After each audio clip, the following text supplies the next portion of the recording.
Jaz sem Marko Žerjal in to je... Prva tema dneva je martinovanje. Ne, to ni bilo mišljeno kot... Dekaj lahko režemo ven to smejanje, ful debilno. Kaj lahko ne Martinovanje. To soboto je bilo Martinovo in ljudje so se veselili, kar drugače pomeni zapijali čez dan. Že po tradiciji je bilo zelo veselo tudi v Mariboru, kjer se je praznovanje začelo natanko 11 minut čez 11. Ja, ta stric gleda, kot da je malo praznoval že doma. In to se ne jaz pravim na Štajerce, to so njihove besede. To je boljše kot novo leto. Pravi praznik Štajercev. Tudi statistika se strinja. Na Štajerskem je delež vinjenih voznikov več kot 10-odstoten. Ta vikend je bilo na cesti več kot pijanih Štajercev, samo še policajev, ki čakajo, kje bojo kaj pobrali. Odlično, 0-0. Ampak grem z martinovanja zdajle. Ok, ta alkotest je bil mogoče malo pokvarjen, ker ta teta minilih zgledala mis prisebnosti. Drugače se je bedno voziti pijan, ampak res te lovijo vsako priliko, da napišejo kazen. To pa je tudi glavni cilj takšnih nadzorov. Namreč ne pobiranje kazni, ampak varnost vseh na cesti. Aha, zato dobiš kazen, če si pijan na kolesu, ker je ful smrtnih žrtev od tega, ne? En tip na obali je zgazil cel taborniški vod. Je pa bilo za vikend tudi kul vreme, tako da eni so se odločili za pohajati. Letos je super vreme. Enkratno. In za piko na i še martinovanje na koncu. Dodatno. Evo, pa imate podatke iz prve roke. Kdor se smeje, gre v pekel. Ta teden se je dogajalo tudi dobrodelno zbiranje sredstev za novo pediatrično kliniko. Beba Ščap in Andrej Težak Težki so pretekli 479 stopnic kristalne palače. In to ne samo enkrat. Res bravo, jaz ne štekam, kako se jim je dalo, da niso obupali. Kako je? Ja, zdaj je v redu, ne? Zdaj smo začeli gor črtice delati in smo vsi skupaj. A ja, črtice ste delali. Pa zakaj nisi rekel, to bi še jaz prišel zraven, stari. Nič ne povabiš. Prav na temo črtic imamo pa še novice iz Kolumbije. Kolumbijska policija je na severu države zasegla rekordno količino kokaina, kar 12 ton. Po uspešni akciji pa zdaj oblasti krepijo tudi lov na šefa kartela, ki v Kolumbiji že velja za novega Pabla Escobarja. Ok, ko so prvega Escobarja ubili, mogoče niso rešili situacije, ampak zdaj pa je res to.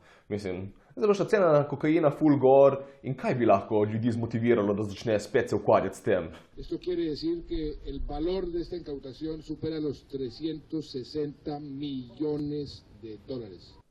Ops. ZDA pa za informacije, ki bi vodile do njegove aretacije, ponujajo kar 5 milijonov dolarjev. Aha, tip ima za 360 milijonov koke na enem mestu, ampak 5 milijonov to bojo vsi govorili. Lahko date še posebno akcijo, da če kličejo naslednje pol ure, dobijo fidget spinner. Tvoji dnevi so šteti, multimiliarderski šef kolumbijske mafije.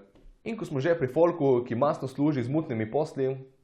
Direktor študentske organizacije Univerze v Mariboru Drago Žura je do oktobra mesečno prejemal 6850 evrov bruto. Ja, se s tako plačo ni čudno, da Drago Žura. Bi moral imeti predsednik države višjo plačo. Ali pa ti nižjo. Ne vem, samo ideje mečem ven. 5 dni po našem pogovoru je Žura sporočil, da se je njegova plača znižala na 4840 evrov bruto. 47-letni Žura je na direktorskem položaju že 5. mandat, 19 let. Joj, glejte, kaj ste naredili. Tip je 19 let Drago Žuro na račun študentov. Kaj naj zdaj? Zmerno Žura. Kaj ste vi nori, ali kaj pa? Ravno zdaj, ko bo šla gor cena kokaina. Ta teden je tudi minila 100. obletnica oktobrske revolucije in na RTV-ju je niso mogli prehvaliti. V Univerzitetni knjižnici Maribor so se danes zbrali znanstveniki in raziskovalci različnih humanističnih ved. Ne, glej. Če študiraš humanistiko, nisi znanstvenik, ok? Veste, kako vem? Ker tudi teologija je veja humanistike. Če so te debili znanstveniki, pol so duhovniki znanstveniki. Oktobrska ruska ali bolševiška revolucija je kot odmev na Prvo svetovno vojno globalno prinašala idejo o boljšem, pravičnejšem svetu, idejo enakosti. Ja, pa 100 milijonov mrtvih, ampak dobro, detajli.